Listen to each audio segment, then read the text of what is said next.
All right, welcome back, Real Closers. Good morning. Good morning. We're back with Stavo from Power ISA. And today we're going to cover a nice topic. We've talked about this before, right? When should you hire a virtual assistant? When is it time for you to take that step? A lot of people want to get help. And this is really a good question to ask, right? Are you ready? And when should you get that help? Gustavo, what do you think? What's that turning point when you really need to start looking at help in your business? Awesome. It's a great question, Roberto. I see it asked in a lot of different places, a lot of different ways.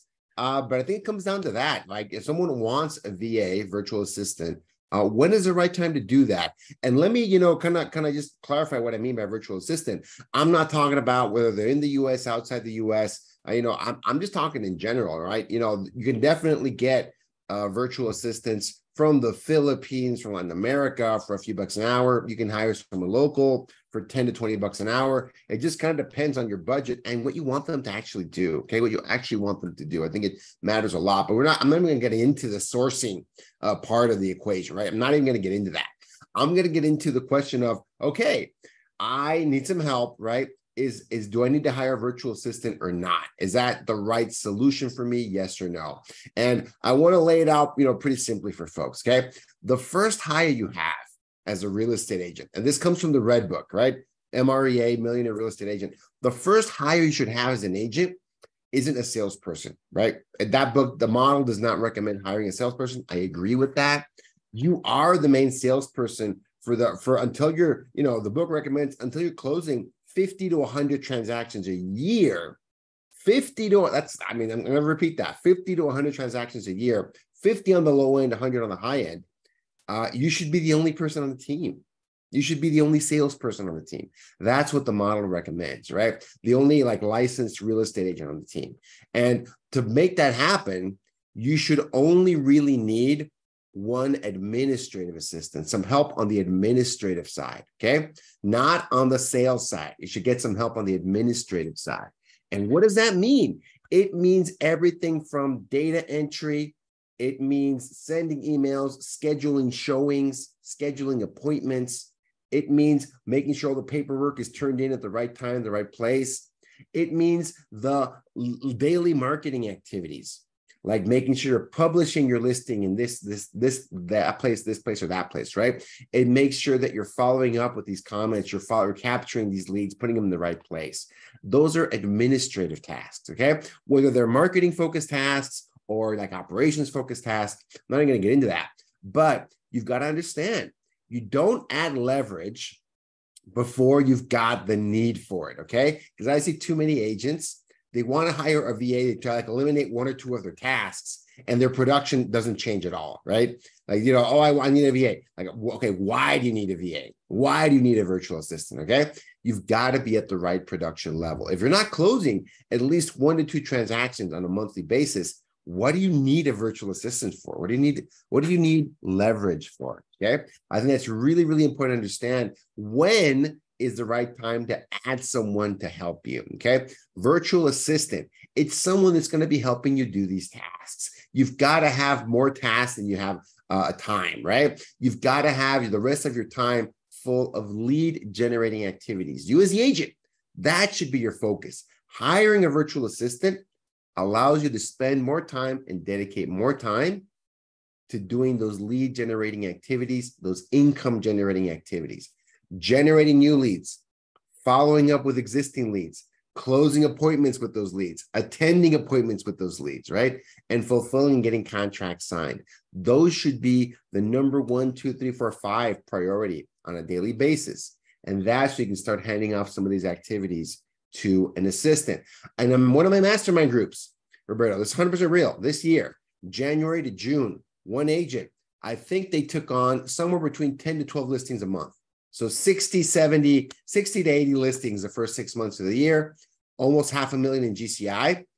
And they did it solo, but they said life sucks. So they decided to get an assistant, right? 6 months in, they decided to get an assistant because it was getting crazy. They probably should have hired an assistant in month 2. But again, everything was going crazy. They were really going into the whole expired, withdrawn, canceled space in his market that's blowing up.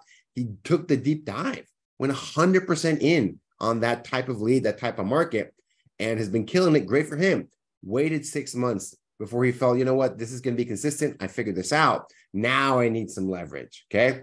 Now then, just the data input itself required an assistant to help him out with. Just keeping track and making sure the trains run on time for a dozen new listings every single month made sense for him to get leverage, right? You should think about leverage that way. When you add leverage and you get your time back, how is that time going to be better spent? Roberto, one big mistake that I made when I first started my real estate team, and I think every new real estate team leader makes this. That's why most real estate team leaders, small teams, end up firing everyone on their team at some point and have to start over, because you start with all the mistakes. You start with all the mistakes. One thing that I would do is I hired an assistant, I brought in a buyer's agent, I got a lot of my time back, and I did not invest that time in lead generating activities. So my income stayed the same, okay?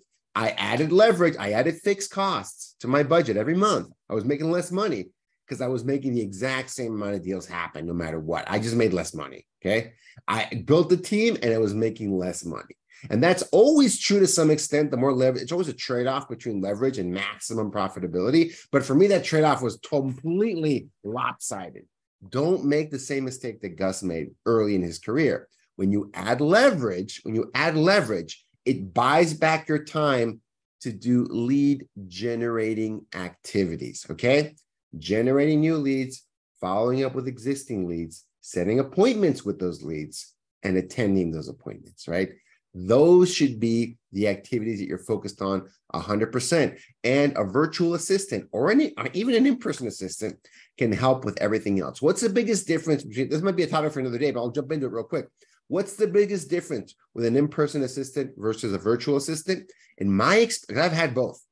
In fact, I have one person right now that's part-time working with me here in the office, my home office, right? They're here part of the day, right? The only difference with that, because everyone else in my company is virtual. I have one person working with me, right? One in person, everyone else is virtual.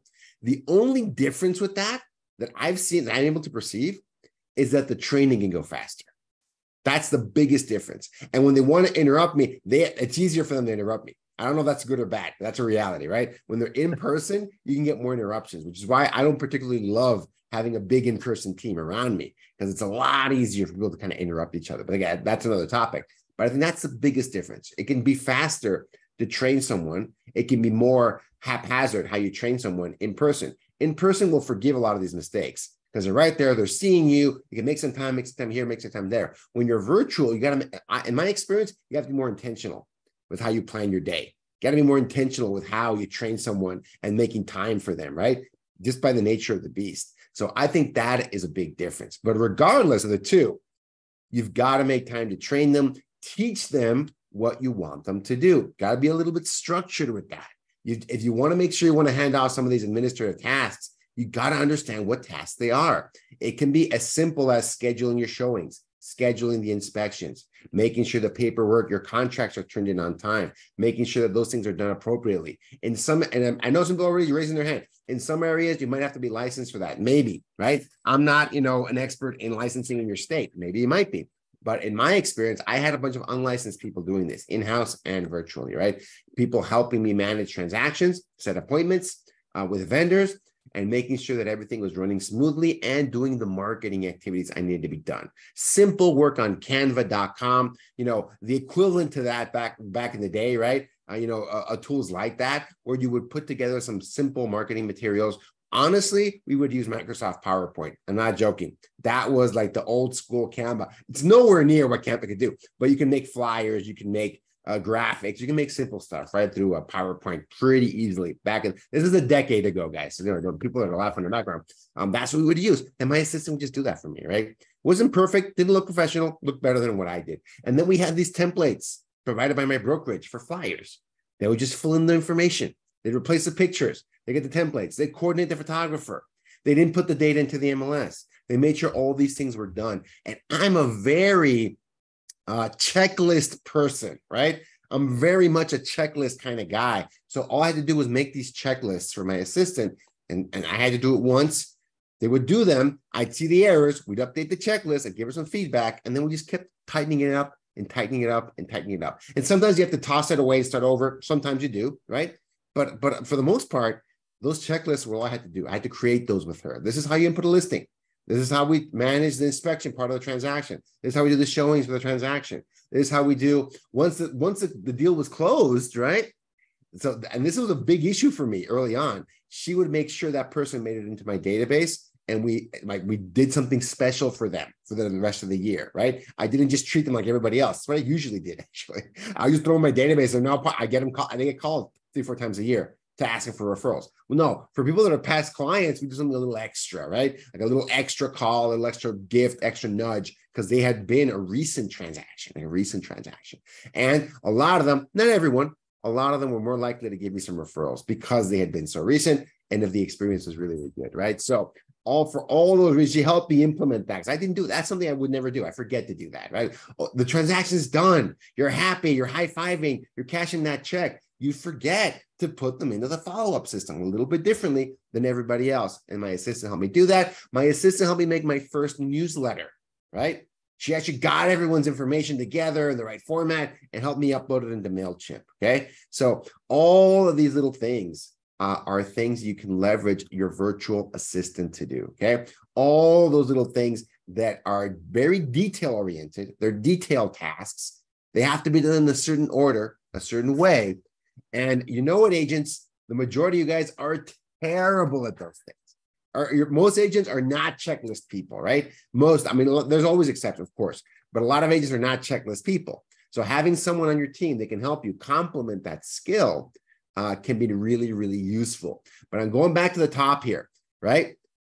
Adding leverage in your business only makes sense when you've figured out how to spend your time generating leads, closing leads, setting appointments, attending appointments. If you haven't figured that out in your business, leverage is not going to help you a lot, right? That's not going to be very helpful. You're only going to add another person in that big roller coaster of income. Oh my goodness, I can't pay you this month, but hold on. Oh wait, got plenty of money, yay! And then like that, right? You don't want someone the steeper, and it's a really steep roller. Every business is a roller coaster to some extent, but this is a really steep roller coaster, right? So you don't want to bring someone into that. You want to smooth out that roller coaster a little bit by figuring out what you can do to generate leads, follow up with leads, set appointments, attend appointments. That's first.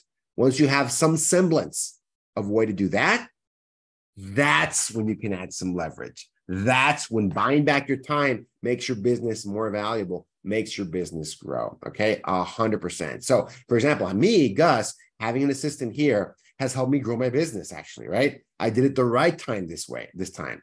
Okay. Having an assistant actually freed me up more time to do what I do best. And one of the biggest time consuming activities that I do that has the biggest impact is teaching people stuff, right? Educating, creating content on different platforms. Now I'm able to go multi-platform, multi-format. I love long form, but a lot of people love short form. So now I'm able to do short form content in a bunch of different platforms. I wasn't able to do that before, right? So now we're actually able to do it. So et cetera. A lot of reasons to do this. It's really helped me, but I did it the right way. The first time I messed it up, I'll be really honest with you guys. Now, again, this has been a decade now. I've learned a thing or two now. An assistant can really help you grow your business if it's done the right way, and virtual is one of the best ways to get them, right? And maybe we'll talk about that next week, Roberto, getting difference between an in-person assistant versus a virtual assistant. Yeah, that would be a really nice topic to talk about. And just kind of circle back to what you said about, being able to buy back your time. One thing that you have to keep in mind when hiring someone is try to have a system in place, right? Like you talked about a checklist. Yeah. Checklist is also called an SOP, right? SOP. It's a fancy name for. I'm sorry. SOP in my opinion, is a fancy name for a checklist. Yes, it is. There's more detail to that, but yeah, in essence, that's what it is.